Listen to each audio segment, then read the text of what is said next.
गुरु प्यारी साध संगत जी, राधा स्वामी जी।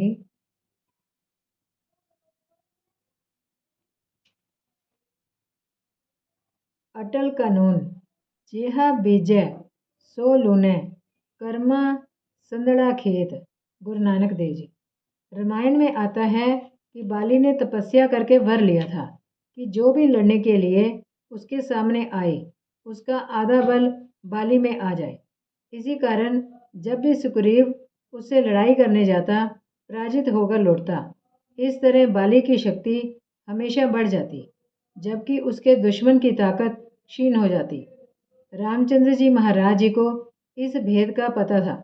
जब सुग्रीव बाली के खिलाफ मदद लेने उनके पास आया तो अपना बल सुरक्षित रखने के लिए उन्होंने पेड़ों की ओट में खड़े होकर बाली पर तीर चलाया और उसे मार डाला।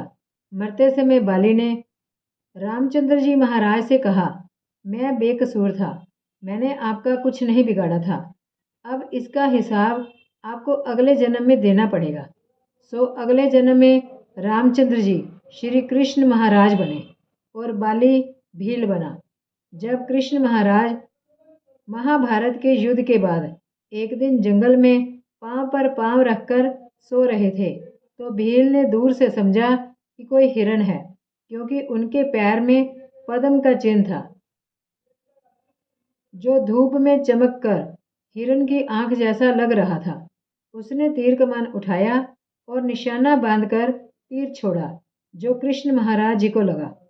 जब भील अपना शिकार उठाने के लिए पास आया तो उसे अपनी भयंकर भूल का पता चला।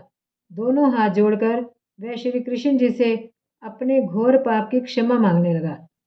उस समय कृष्ण महाराज जी ने उसे पिछले जन्म की घटना सुनाई और उसे समझाया कि इसमें उसका कोई दोष नहीं था, ये तो होना ही था। उन्हें अपने कर्मों का कर्जा चुकाना ही था।